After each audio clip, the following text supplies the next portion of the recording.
ತಾ ಹೇಳಿದನಲ್ಲವೇ, ನಾ ಕೈ ಬಿಡೇನು,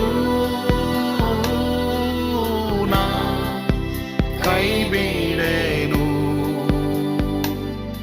ಆ ಮಾತು ಹೇಳಿದನಲ್ಲ, ತಾ ಹೇಳಿದನಲ್ಲವೇ.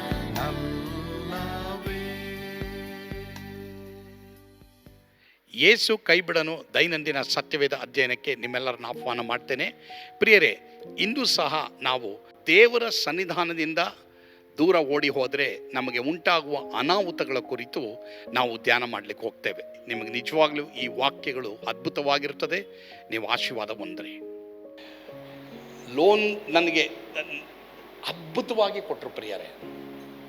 ಸೊ ನಾನು ಹೇಳ್ತಾ ಇರೋದು, ನೀವು ಲೋನ್ನಲ್ಲಿ ತೊಗೊಳ್ಳೋದು ತಪ್ಪು ಅಂತ ಹೇಳ್ತಾ ಇಲ್ಲ, ನೀವು ಲೋನ್ನಲ್ಲಿ ಮನೆ ಕಟ್ಟೋದು ತಪ್ಪು ಅಂತ ಹೇಳ್ತಾ ಇಲ್ಲ, ನೀವು ಲೋನಲ್ಲಿ ಗಾಡಿ ತೊಗೊಳ್ಳೋದು ತಪ್ಪು ಅಂತಲೂ ನಾನು ಹೇಳ್ತಾ ಇಲ್ಲ, ನಾನು ಹೇಳ್ತಾ ಇಲ್ಲ.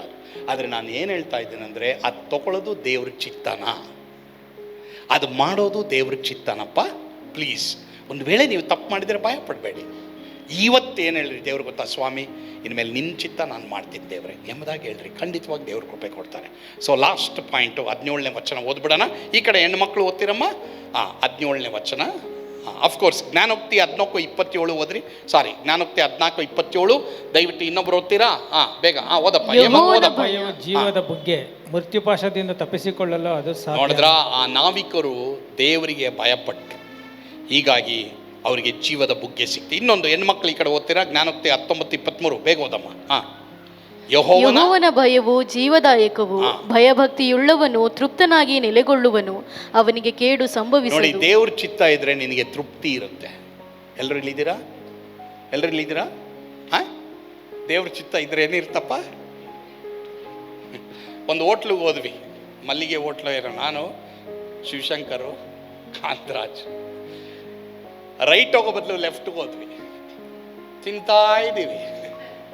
ತಿಂತಾ ಇದ್ರೆ ಅವರು ಬಂದ್ಬಿಟ್ಟು ಒಂದು 3-4 ಜನ ಪಂಚೆ ಹಾಕ್ಕೊಂಡಿದ್ರು. ಬಂದ್ಬಿಟ್ಟು, ನೀವು ಯಾರ ಕಡೆಯವರು ಅಂದರು. ಏನಿದು ಹೋಟ್ಲ್ ನಾವು ಇರೋದು, ನಮಗೆ ಕಾಂಪ್ಲಿಮೆಂಟ್ರಿ, ನೀವು ಯಾರ ಕಡೆಯವರು ಅಂದರು. ನಾನು ಕಾಂತರಾಜ್ ಮುಖ ನೋಡ್ತೀನಿ, ಶಿವಶಂಕರ್ ಮುಖ ಕಾಂತರಾಜ್ ನೋಡ್ತಾರೆ, ಹಿಂಗೆ ಮೂವರು ಅಲ್ಲೋಲ ಕಲ್ಲೋಲ. ಏನಂತಂದರೆ, ನೀವು ಗಂಡು ಕಡೆಯವರ ಹೆಣ್ಣು ಕಡೆಯವರ? ಅರ್ಧಕ್ಕರ್ಧ ಹಂಗೆ ಬಿಟ್ಬಿಟ್ಟು ರೈಟ್ಗೆ ತಾನೇ ಹೋಗಕ್ಕೆ ನಮಗಲ್ಲಿ ಡೈರೆಕ್ಷನ್ ಹಾಕಿರೋದು. ಮೇಮ್ ಈ ಕಡೆ ಹೋದ್ವಿ, ಅರ್ಧಂ ತಿಂಟ್ವಿ. ನಾನು ಇರೋದು ಪ್ರಾಕ್ಟಿಕಲ್ ವಿಷಯಗಳು ಹೇಳ್ತಾ ಇದ್ದೀನಿ. ಅರ್ಧ ತಿನ್ವಪ್ಪ ಮಸಾಲೆ ದೋಸೆ ಅಂಶ.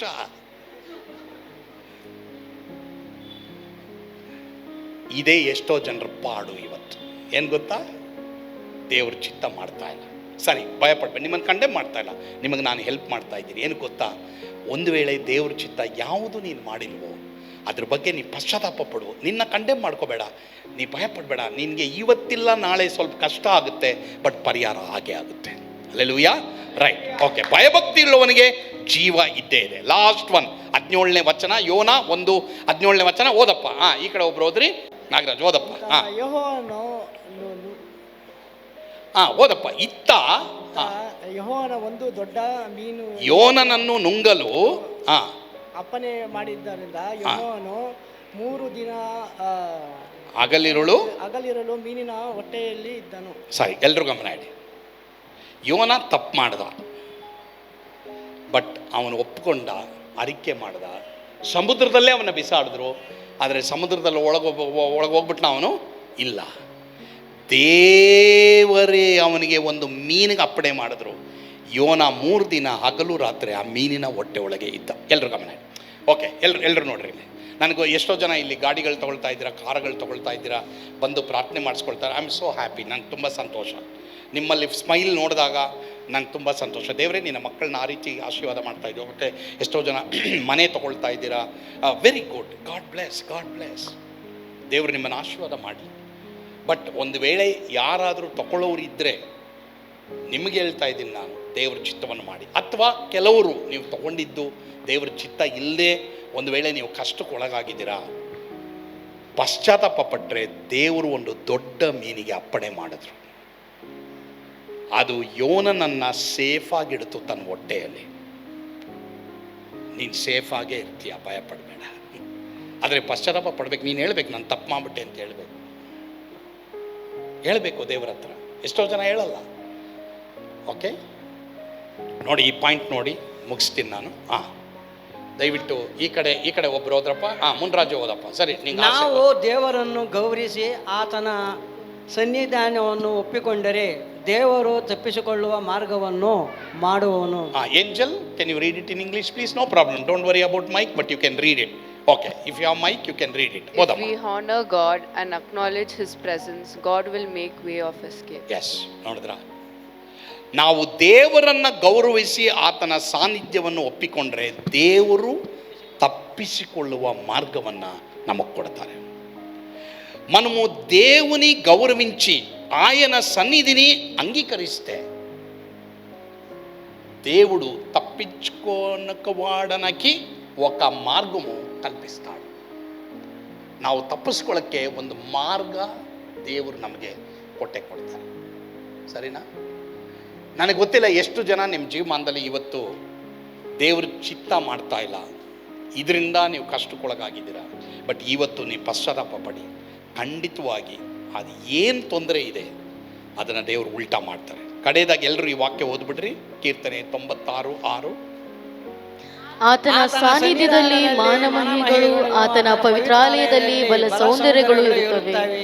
ಒಂದು ವೇಳೆ ನೀವು ದೇವ್ರ ಸನ್ನಿಧಾನದಲ್ಲಿ ಇಲ್ಲದೆ ಹೋದರೆ, ಯೇಸುನಲ್ಲಿ ಇಲ್ಲದೆ ಹೋದರೆ, ಇವತ್ತು ಯೇಸು ಸ್ವಾಮಿ ನೀವು ಬಿಟ್ಟಿದ್ರೆ, ಒಂದು ವಿಶ್ವಾಸಿ ಆಗಿನೂ ಬರೀ ನಿನ್ನ ಇಷ್ಟಂಗೆ ನಡೀತಾ ಇದ್ರೆ, ಇವತ್ತು ತೀರ್ಮಾನ ಮಾಡು, ಸ್ವಾಮಿ ನಾನು ನಿನ್ನ ಚಿತ್ತದಂತೆ ನಡೀತೀನಿ, ನಿನಗಾಗಿ ಜೀವಿಸ್ತೀನಿ. ಬೇರೆ ಒಂದು ವೇಳೆ ದೇವ್ರ ಸನ್ನಿಧಾನದಿಂದ ಯೋನನ ಹಾಗೆ ದೂರ ಓಡಿ ಹೋಗಿ ಅನೇಕ ಅನಾಹುತಗಳನ್ನ ಅನುಭವಿಸ್ತಾ ಇದ್ದೀರಾ, ಇವತ್ತು ಯೇಸುವಿಗೆ ನಿಮ್ಮ ಹೃದಯವನ್ನು ಕೊಡೆ.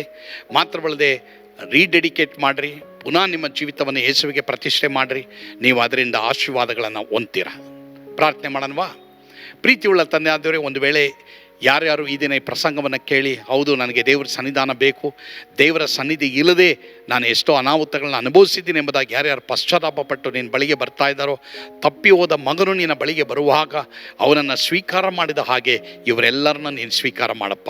ಪುನಃ ಕಳೆದುಕೊಂಡಂಥ ಆನಂದ, ಸಂತೋಷ ಅವರು ಕೊಡಪ್ಪ. ಯೇಸುವಿನ ಹೆಸರಿನಲ್ಲಿ ಪ್ರಾರ್ಥಿಸ್ತೇವೆ ಸ್ವಾಮಿ, ಆಮೇನ್. ಕರ್ತನು ತಾನೇ ನಿಮ್ಮೆಲ್ಲರನ್ನ ಆಶೀರ್ವಾದ ಮಾಡಲಿ. ಯೇಸು ನಿಮ್ಮನ್ನು ಕೈ ಬಿಡನು.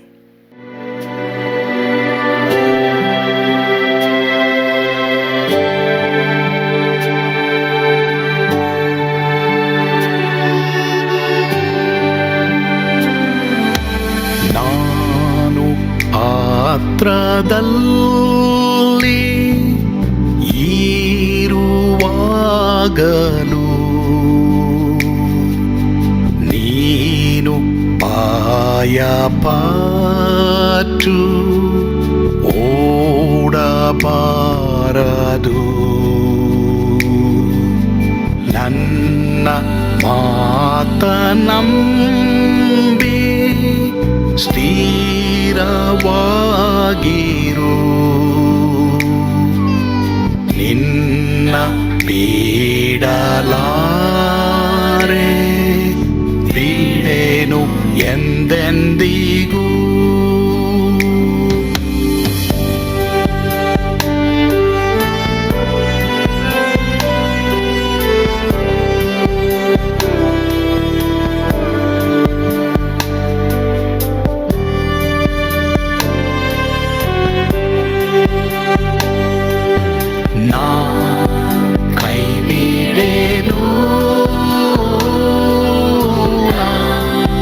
ಕೈ ಬಿಡೆನು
ಯೇಸು ಸ್ವಾಮಿ ಬಾರುವಾತನು ನನ್ನ ಬಿಡಲಾರ, ನನ್ನನ್ನು ಕೈ ಬಿಡನು. ನಾ ಕೈ ಬಿಡೇನು, ನಾ ಕೈ ಬಿಡೇನು. ಆ ಮಾತು ಹೇಳಿದನಲ್ಲ, ತಾ ಹೇಳಿದನಲ್ಲವೇ. ನಾ ಕೈ ಬಿಡೇನು, ನಾ ಕೈ ಬಿಡೇನು. ಆ ಮಾತು ಹೇಳಿದನಲ್ಲ, ತಾ ಹೇಳಿದನಲ್ಲವೇ.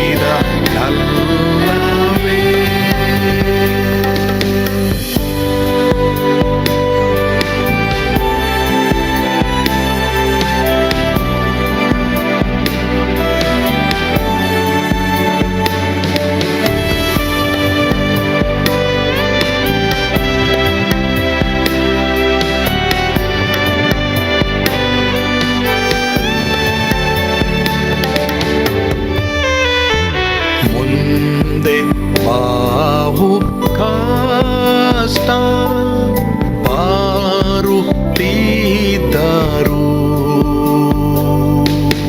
ಭಯ ಪಾಡಲಾರೆ,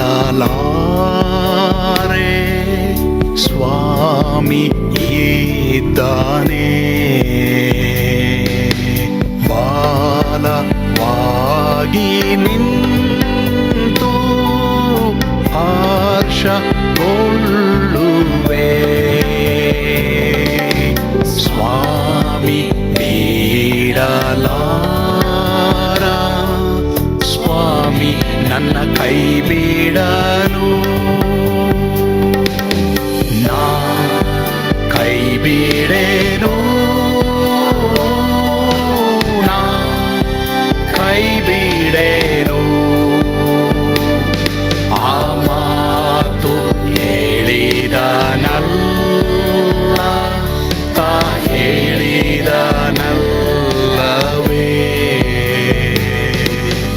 ನಾ ಕೈ ಬಿಡೇನು, ನಾ ಕೈ ಬಿಡೇನು. ಆ ಮಾತು ಹೇಳಿದನಲ್ಲ, ತಾ ಹೇಳಿದನಲ್ಲವೇ. ತಾ ಹೇಳಿದನಲ್ಲ.